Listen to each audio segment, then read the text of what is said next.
I thought I would just share this video with you and do a voiceover because this arena was narrow and it's a somewhat long run to first.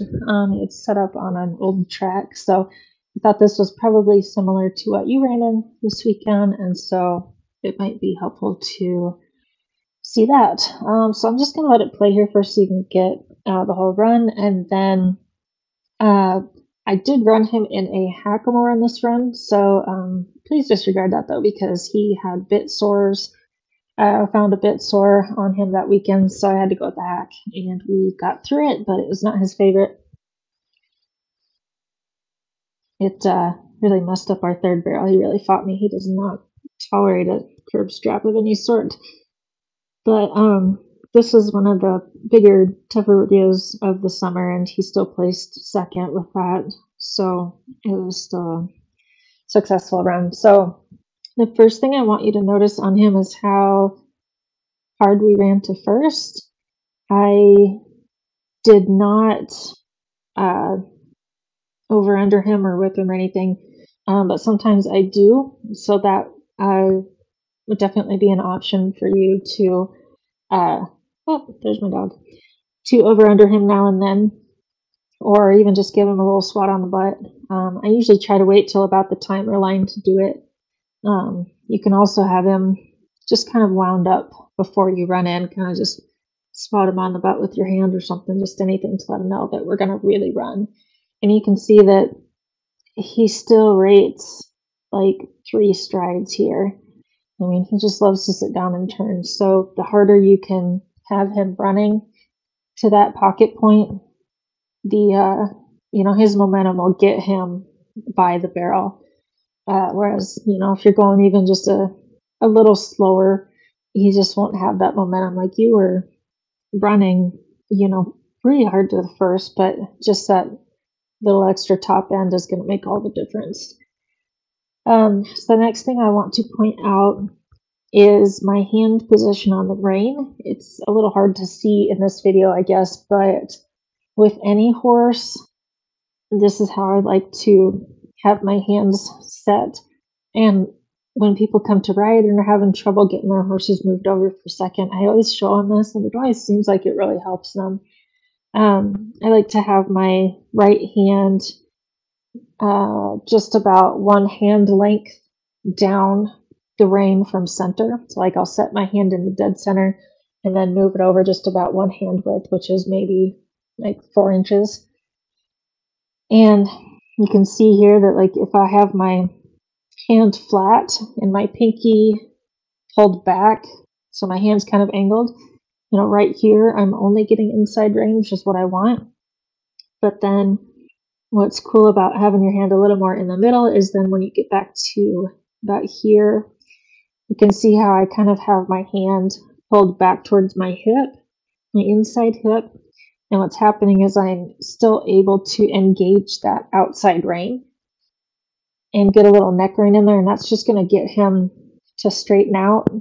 Whereas if you only pull the inside rein with no outside rein at all, that'll work just fine on a stiffer horse, but on these horses that are naturally bendy and, we work all the time on keeping them soft. So if you only have inside rein and you really have to pull on that on a soft bendy horse, they're just going to bend their nose around and their ribs. And then when you get to, about this stride, they're going to pop off of it to the left because they still have too much arc in their body, and that's kind of just where their body goes. And then you have to work so hard to get them over for second, especially on this narrow pattern. So kind of 2 steps to this, getting him running in there hard enough to where you get by it. You don't have to necessarily get by it that far. He usually doesn't, but this ground I think was really hard, so they kind of, couldn't get buried up in it.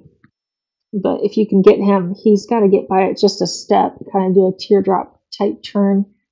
And then also, like I say, with my hand position right here, you can see right here, I'm really pulling on that outside rein too to get him to straighten. So, and right here, he's already pretty straight. And you can also see how my hand comes forward. So I cue, and then when he comes around, I release right there. That saves so much time there to be able to make your corner back here. And then when you get to right here, you are running out of there and moving forward. That's fast. That's really fast. And it also sets you up for the second barrel so much easier to where, he's already pretty straight and I still have to kind of bump him over a little bit, but it's not a fight and it's still fast. So the two parts to getting that kind of departure is getting them just a hair by the barrel, making kind of that teardrop turn on that first, cueing, and then releasing. That release is just as important in a run as it is when you're riding around. You always got to have that cue and the subsequent release for them to make those big corners. Like I said, all of that really depends on getting a hard enough send going into that first for Mega. Not necessarily on every horse, obviously, but on a real rady, rappy horse, it's really important. And he's not, whatever momentum, however hard you run to the first barrel is about how fast your run's going to be. He's not one that wants to speed up much in the middle of a run. So the faster you can run the first, the faster your whole run's going to be. So those are the most important things. I would really focus on those two things. Running hard to first and also just having your range where you can get a little neck rein. But there's a couple other things that can make a difference too, for sure. When you're on a really rady, rappy horse, I like to try to keep my ribs a little straighter. You can see here my spine is pretty straight, and I don't mean forward back straightness because I'm really sitting, but I mean like side to side.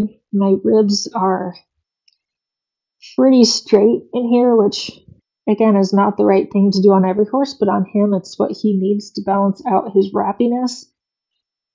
If you can keep your ribs a little straighter, then it'll help him stay straighter, which helps him keep moving forward. Whereas if I'm looking down at the barrel and getting my ribs really round, it's going to make him get too round as well, which is just, a little slower and makes this first barrel not as fast. And like I say, that's not necessarily correct for every horse, but for Mega, it works better if you can really keep your ribs straight and help him stay straighter. And then also you can see here I have a little more weight on my left hip. Again, to me, that just helps his overall balance. If you can stay pretty straight and square. Whereas I think if you have more weight on the inside hip, then that also tends to make your inside leg, it kind of puts a little more pressure there. Your leg is just kind of on him a little more naturally if you're sitting on your right hip. And, again, with some horses, that might be exactly what you need. But with Mega, he's just going to bend around that. So just keep a little more weight on your outside hip. Seems to just help him balance a lot more.